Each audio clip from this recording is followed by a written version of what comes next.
Citizens of the 21st century,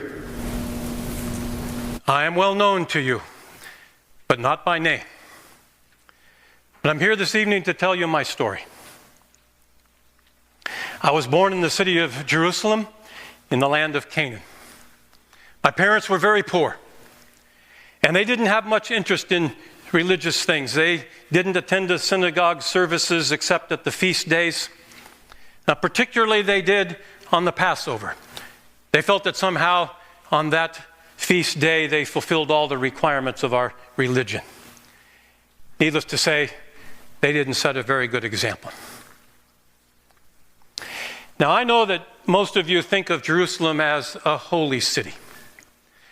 But I'm here to tell you that Jerusalem was a wicked city, filled with great wickedness. Vice touched everyone, young and old. When I was young, I joined up with gangs, and we went around the city causing all kinds of trouble. I got into so many scrapes with the law that my parents finally kicked me out of the house. But that was all right with me. I didn't really care for all of their rules and regulations. When I got older, I joined a gang of thieves that was led by a notorious robber by the name of Barabbas. Now, Barabbas, he was hated by everyone, and he would stop at nothing. He took part in many insurrections against the Romans who ruled our country, and he committed murder. Now, the way we did things was that we would plunder the pilgrims who were making their way to Jerusalem during feast days. They usually were rich and they were carrying money. Now, the Feast of the Passover brought a lot of pilgrims to the city from all over the world. But in all of this, our biggest fear was the Romans. We despised them. But the Romans would not stand for any nonsense. Anyone caught stealing would be given the death penalty, which meant crucifixion on a cross. So we took care not to have any run-ins with the Romans. However, before the Passover feast, we'd been drinking too much, and we got careless. We had just made a rich haul when the Roman guards caught us. They caught 3 of us, including our leader, Barabbas. Well, they brought us before Pilate, and there really wasn't much we could say in our defense. We were caught with the stolen goods. And so Pilate sentenced us to death. But before that, he ordered the Roman guards to scourge us. Now, I have to tell you that scourging is a terrible and cruel torture. They stripped us and they tied us to a post. And then one of the guards would take a whip with long strips of leather, and there'd be iron embedded in it. And they would whip our backs, ripping off flesh, tearing open veins. And the more they did it, the more I cursed them. And the more I cursed them, the more they just laughed and then hit even harder. Until my back was a raw, bloody mess. Well, when they finished with us, they threw us into the dungeon again, and they told us that in the morning we would be crucified. So as you can imagine, things looked really bad for us. It seemed like all was lost, no hope. We would have to suffer the torture of crucifixion in the morning. But while there is life, there is hope, and we would talk among ourselves and think about possible ways of escape. But that wasn't very fruitful. And then suddenly I remembered that Pilate had a custom at the Passover feast of releasing a prisoner. I told my buddy about this. I said that at the time of the Passover, Pilate would ask our countrymen who they wanted released. Well, we couldn't imagine that it would be any of us. We were all hated. But who would come to us? I doubted my parents would. We were pretty certain that Barabbas wouldn't be chosen. He was hated by all, and he agreed. He said there's no way that he would be the one chosen.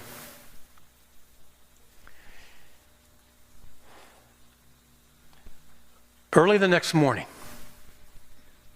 there was a stir of excitement in the prison among the guards. And we could hear them talking about the capture of a certain Jesus. Now, I'd heard about him. There were rumors that he was a miracle worker and that he was a truly righteous man, and he claimed to be the Messiah. He made promises about delivering Israel, but he never seemed to make good on them. I never paid much attention. I didn't care much about religion. The priests, the Pharisees, they were all just a bunch of hypocrites. But we wondered among ourselves, what kind of sentence would this Jesus get? Well, suddenly, the door of our dungeon opened, and a guard came in, and he went and he spoke to Barabbas. And he told Barabbas that he was being released. And Barabbas didn't believe it at all. He said, there's no way, given how people feel about me. But the guard said no, that the people had been given a choice between Jesus and Barabbas, and they chose Barabbas. So Pilate gave the order, and Barabbas was released. He went out of there stunned, dazed, but a free man. Well, my friend and I, we were absolutely amazed. And then we started cursing our countrymen. What in the world? Barabbas, whom they hated. Why didn't they choose one of us? Well, anyway, that did give us a little bit of hope that maybe a miracle could happen. But the truth be told, we were doomed. Well, the guards came in and they told us that as soon as they finished scourging Jesus, that they would come and get us for the crucifixion. I overheard some of them talking outside the cell. They were talking about how they were going to have a little fun with this Jesus. That he was, since he claimed to be a king, they were going to make a crown of thorns and put it on his head and get a scarlet robe for him. Well, they took him away to the common hall. They got some soldiers and off they went. Well, after they finished torturing him, they came and got us. And they made us carry our crosses through the streets. Well, this is the first chance I had to see this Jesus. His face was covered in blood from the thorns they'd pushed down on his head. His clothes were caked in blood from the scourging. And he seemed to grow weaker and weaker with every step. Till finally they had to ask one of our countrymen to carry his cross for him. Now this Jesus must have been really important because there was a huge crowd following. And they were weeping and wailing, the women weeping and wailing. And Jesus said to them, Don't weep for me. Weep for yourselves. Well, no one was weeping for me. Not even my parents came out. Both my buddy and I, all we could do was just curse the crowds and curse the soldiers.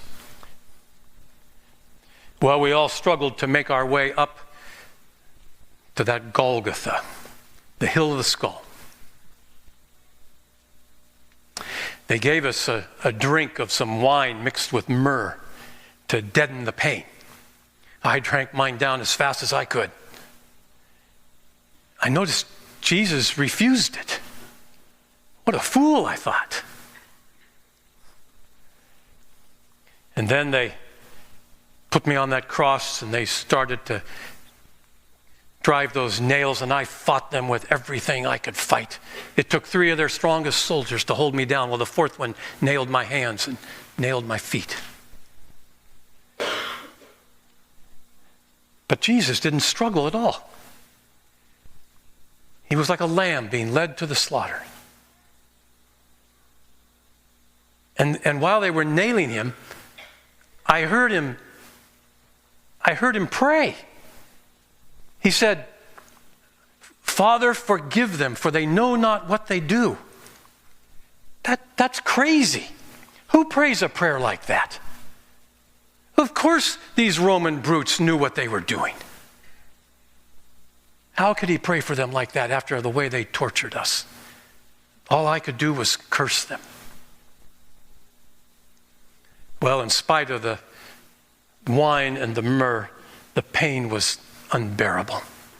My bones felt like they were beginning to separate. The nails, it was excruciating. They put me on one side of Jesus, on the right side of Jesus. They put my buddy on the left side of Jesus, and they made a sign. They put it on the middle cross. Jesus, King of the Jews. Apparently, this Jesus thought that he was the king that was prophesied in our scriptures. He was deluded into thinking that he was a Messiah. I bet he never thought he would get a cross instead of a throne. But Jesus clearly was the center of attraction. The crowds gathered. They'd walk by and they'd stick their tongue out at him. They'd spit. They'd mock him. The chief priests and the scribes and the elders, they laughed at him. He saved others. Let's see if he can save himself. If you're the Son of God, come down from the cross. He's the King of Israel. Let him come down, and if he does, then we'll believe in him.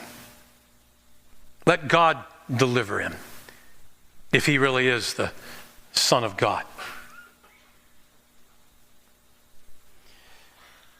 Now, I have to confess that we mocked him too. We railed against him.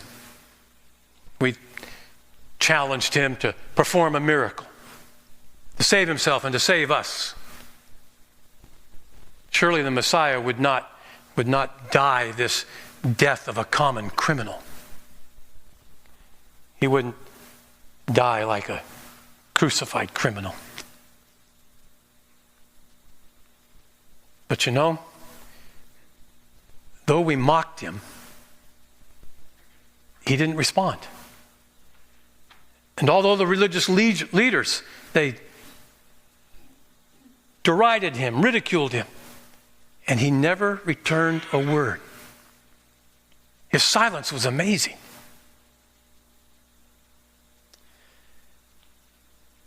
What if this Jesus is the Messiah? You know, he didn't seem like an ordinary man at all. What if he were the king that God had sent to deliver his people? Maybe this man would rise from the dead and establish his kingdom like he promised. I can't explain how it began to happen, how I began to think differently about Jesus. I know now that it was the Spirit of God convicting me, but Jesus, he seemed so noble, so righteous, And next to him, I felt so vile. My soul so dark with sin. And this Jesus, he had committed no crime worthy of death. Well, my buddy, he kept on railing at Jesus. Are you not the Christ? Then save yourself and save us. But I rebuked him. I said, do you not fear God? We're under the same condemnation. And we justly, we're deserving the reward that we're getting for the things we have done. He's done nothing wrong. And then suddenly, I realized that I wasn't just under the condemnation of man. I was under the condemnation of God. And fear filled my heart that I was under the judgment of God for my sin.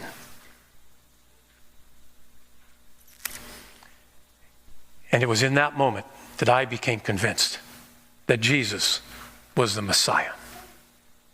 I believed he truly was the Son of God, the promised King. Surely he could save me.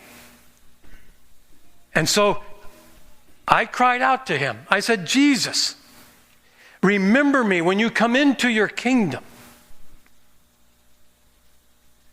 Yes, if he would just remember me when he entered into his glory. Oh, but how could I expect that? I had railed against him. I was vile. I was a thief. I was a blasphemer. I'd committed 1,000 sins. I was guilty. How could I expect the Messiah to remember me? But he did pray for the forgiveness of those Roman brutes, didn't he? Maybe he could do the same for me. And then I heard Jesus say the most incredible words. Truly, I say to you, today you will be with me in paradise. He didn't just say that he would remember me. He said that I would be with the Messiah in paradise. In paradise.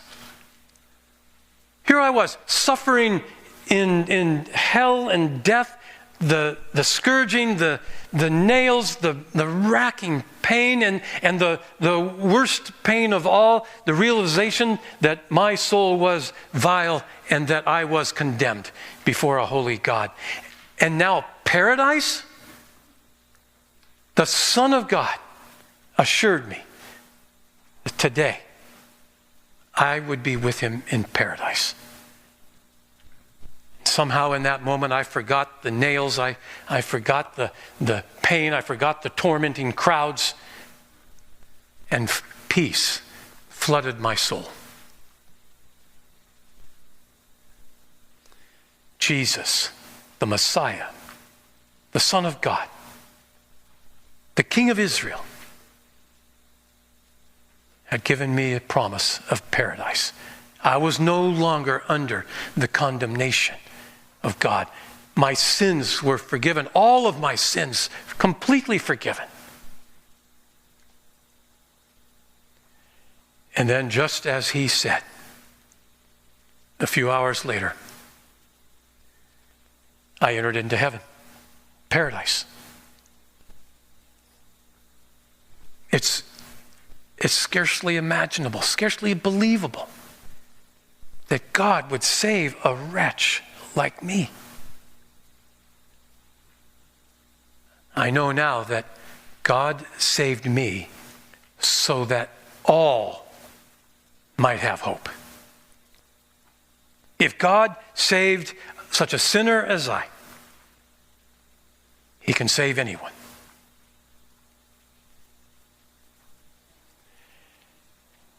And now, this story, my story, has been told across 21 centuries. My voice reaches across all generations, in all nations, in all time, testifying that Jesus is the Messiah, that Jesus is the King, that Jesus is the Son of God. Oh, that everyone would know this, that everyone would acknowledge this, that everyone would turn to him. I was saved at the 11th hour. My buddy on the other cross, he died under the condemnation of God for his sins because his heart remained hard. I urge you, listen to the voice of Jesus. Today is the day of salvation. And then you too, if you will cry out to him for salvation, then you too can hear those most incredible words. Truly, I say to you, today you will be with me in paradise.